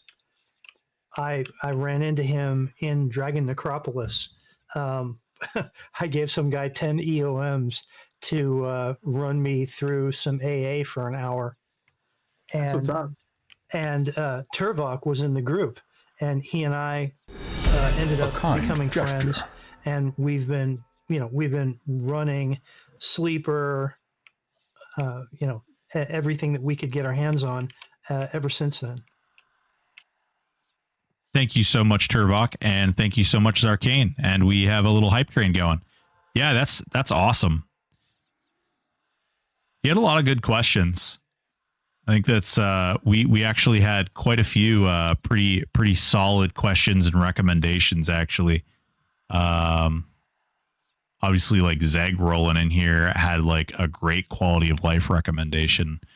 Actually, and before I forget, I need to send that to Aporia. Can I just say that we talked about this last week, Broken, but it's interesting that we still have such a different viewer base sometimes. Isn't it wild? It's wild because it feels like there's such a small pot of EverQuest viewers, but somehow we still get like the same questions in each of our different streams. It's really cool, but really strange at the same time. It is. And Raph, by the way, there's no resistance. Resistance is futile. You will be assimilated. So come out and get your 3 classes on this server and join us. Come on. What are you doing? What are you doing? It's just in time for the live EverQuest anniversary too. Burning out with Eve took a week off so far. Ooh, get in here. Yeah, honestly, Raph. So Beat Eve, Raph. this doesn't require that you like spend a bunch of time and like you don't have to worry about the raids and stuff. You can do content at your own speed. You can do it however you'd like. Raph, I got to tell you too, you know, it's a really easy server to get into and just play without, like I said, sort of the commitment. It's about tree fitting. This is a server about you. This is not a server about everybody else. This is your progression. This is your fun. This is your marathon, not a sprint and you quit. This is a very much so solo experience. And or if you have friends, if you have those. So you can either join that Discord right there, and there's a whole installation file that you can download from there. There's a whole guide on how to run that stuff. I also have a video as well. And you know, I don't want to like, you're not even in the game, but you know, there's also a little title there that you can get in the game that shows, you know. Whoa, you do YouTube videos too, Broken? Oh my God, I do YouTube How do you get your videos? follower stream title? Oh man. I'm curious, like how do you do that? Well, what you do is you run over here to this part of the bazaar over here, and then what you do is you talk to that little guy right over there. See him? He's right over there. You tell him those words, not those words, not these ones. No. You say Hold surface on. part destroy. Hold on. I'm out. Hold on.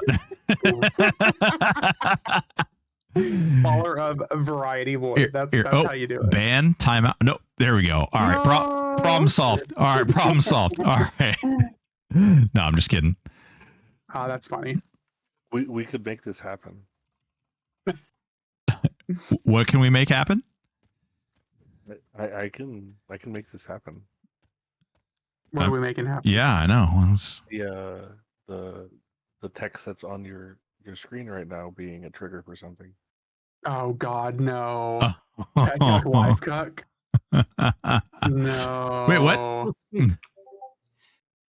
You know what? I would be okay with that. Since everybody uses the term pet cuck, if they associate it with me, I'm okay with that. That's like only 13,000 people or so. I'm good with that. Only. Yeah. It's 14 now. Oh my God. You know what? Sign me up. Let's do it. Yeah. You know what? Give them the title follower of pet cuck. I'm good with that. You know, the only problem with that would be every time you and I try to make a YouTube video, if YouTube actually picked up on the cuck portion. Oh, we get in so much trouble for using the term pet cuck. No. They literally flagged my video for using it the other day. Like I had to take the whole video down. It was a whole thing. So yeah. Learned that the hard way. Welcome to YouTube. You know what? 14,000 people. I'm good with that. Let's go. That's right. So what are you doing, Kata? What you got any big plans for the weekend? I'm mostly on dad duty tomorrow, so beyond that, not really. Okay. And we're all on for Sunday? Yeah, Sunday for sure. Yeah. Sweet. I'm gonna be farming it up because I gotta get some more AAs. My character feels fucking useless on our little static. I'm feeling similar. I need to do some maintenance, some housekeeping. I've got almost 500 AA now. Oh my God. I thought I was doing good because I had like 200 and I was like, oh yeah, no, this will be really good. 500. Okay. I'm falling behind, I'm in guys. the hole like every single night. Did Aporia let any of the secret plans loose? Nope. Yeah, Nope. definitely not. No secret plans loose. Okay.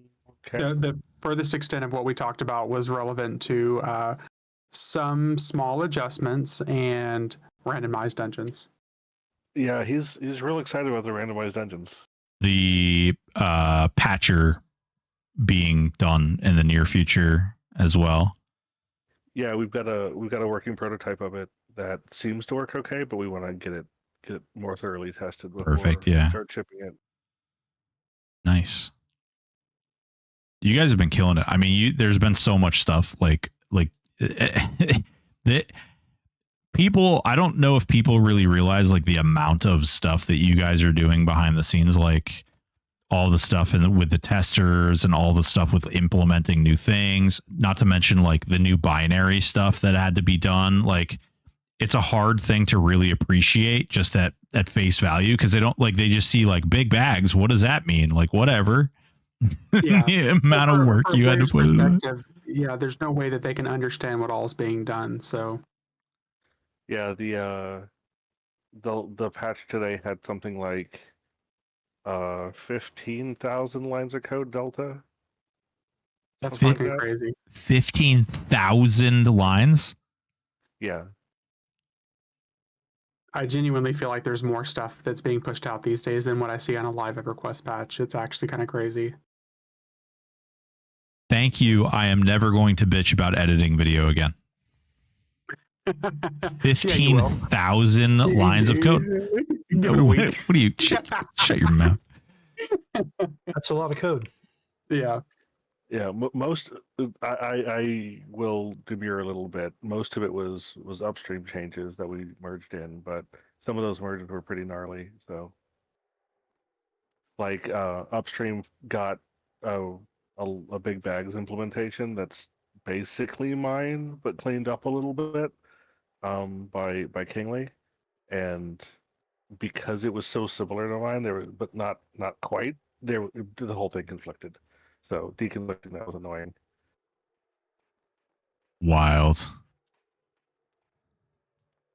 Zarkane, thank you so much for that hype train, as well as well, actually, nope. Turvok got it rolling, and then Zarkane rolled in. So thank you both. Thank you so much. Do appreciate it. All that helps support me, and I do this full time. So you guys are all sexy bitches. So I'll sit at 99.5% XP to level to 60. Spam, are you there? Are you there? Have we done Rave Dad yet today? We have not done Rave Dad. Is that where you stare at the camera and put lipstick on? Wow. First of all, it's chapstick. Okay. Chapstick. And no, we haven't done that yet either today. You're logged out. I'll be big like you, Broken, one of these days. Hold up. Yeah. Are you calling me fat? Is that a fat joke? I'll be big like you someday, Broken.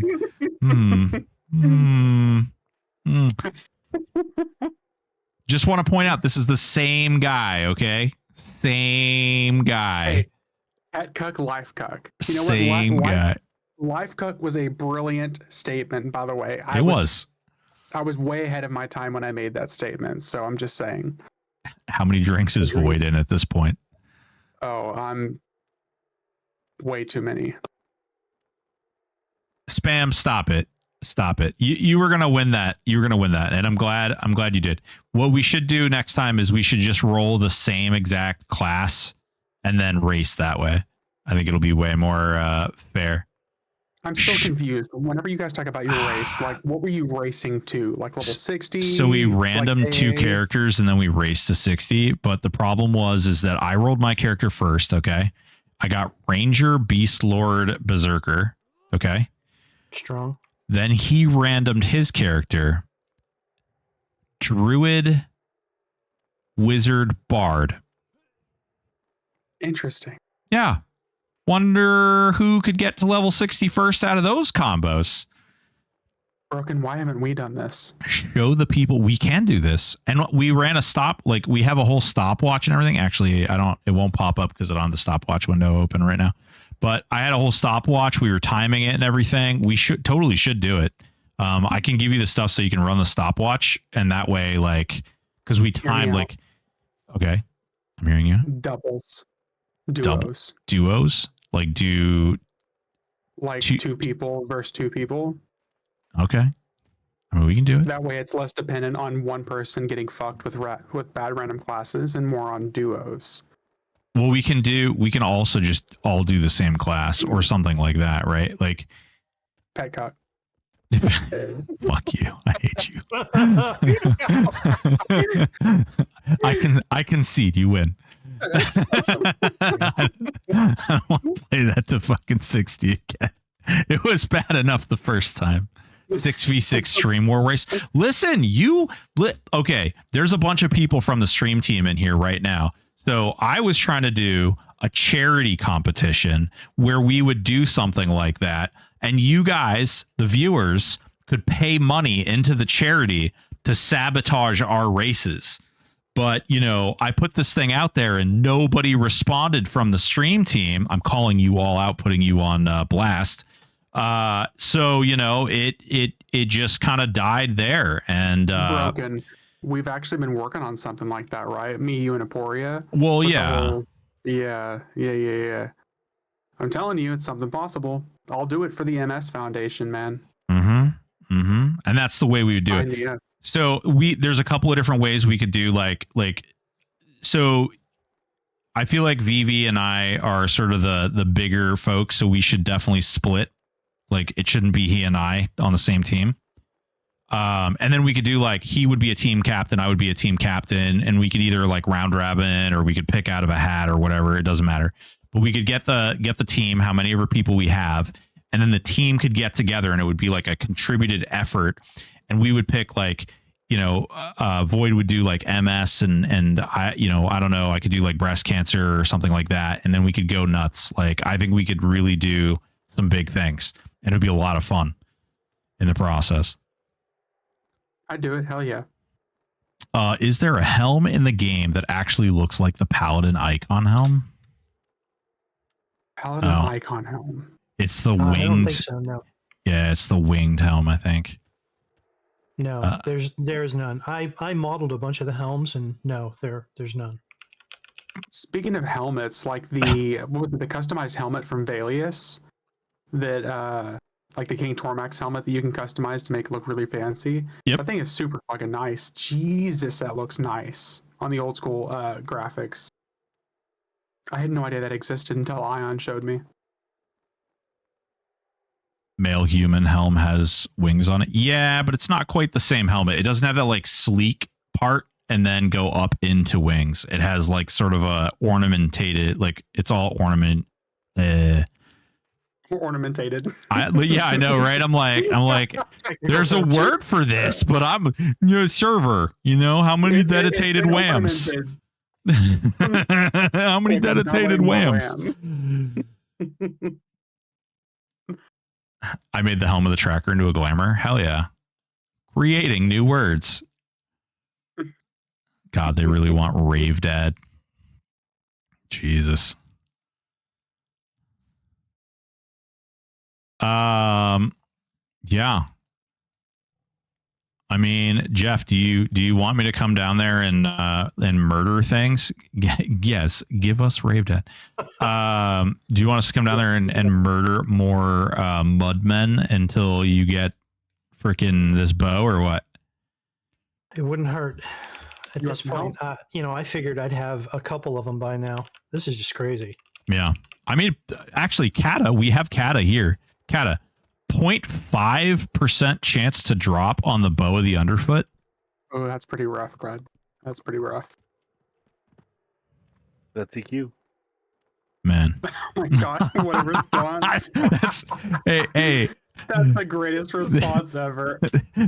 This is why it's Kata and Aporia, because they offset each other so well. Oh, I love it.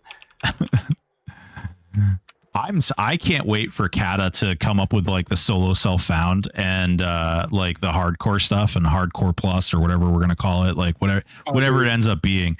It's literally the electronic butt plug mode. I'm working on it right now.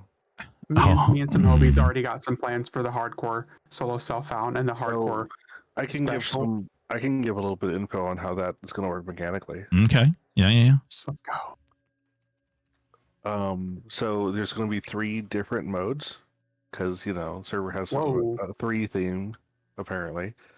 And they're all going to be independent of one another, and you can have any combination of them.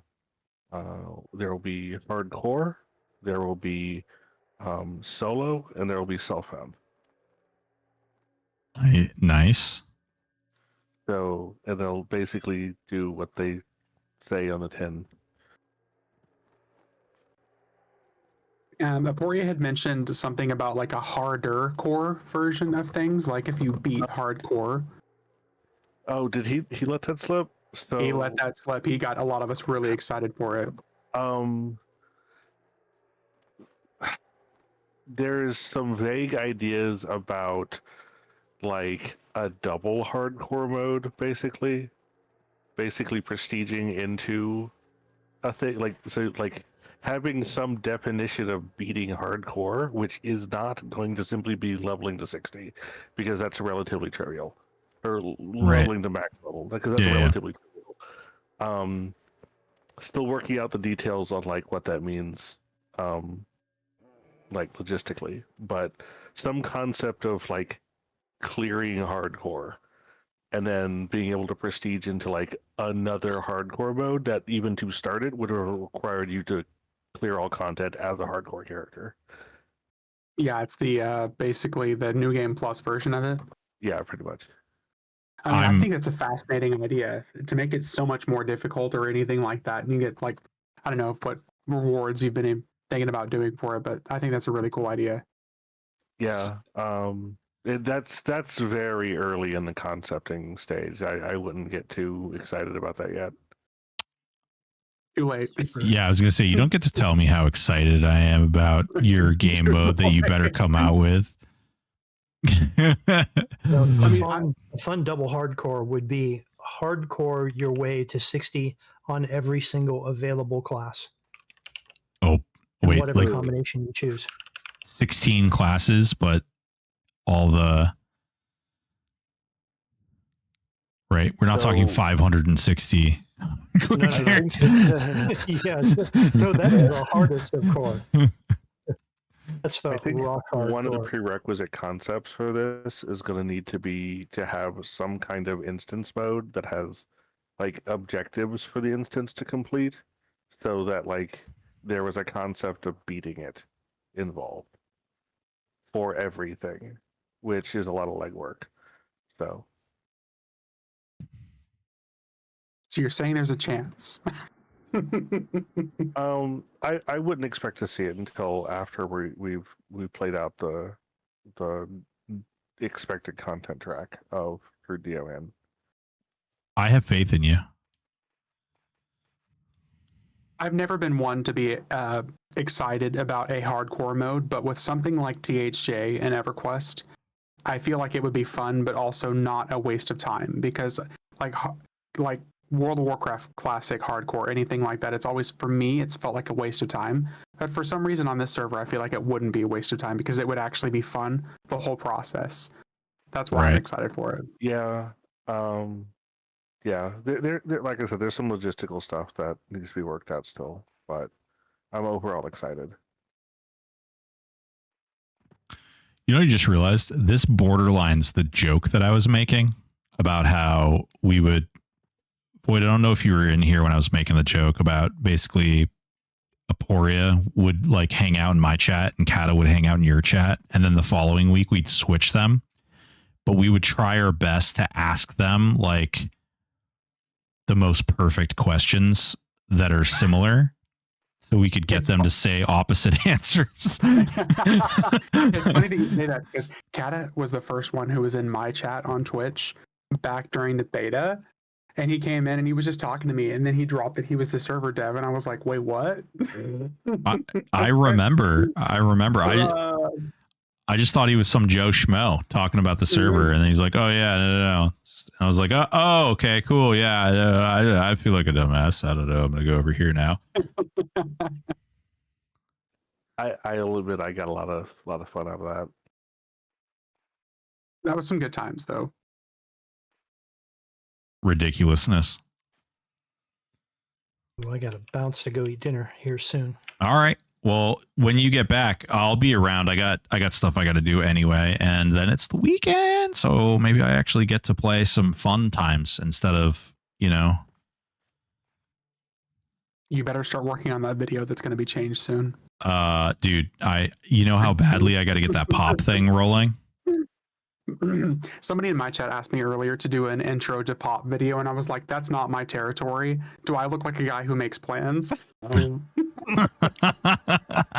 do I look like a guy who plans anything? That is broken Stoics era. Dude, I don't even know.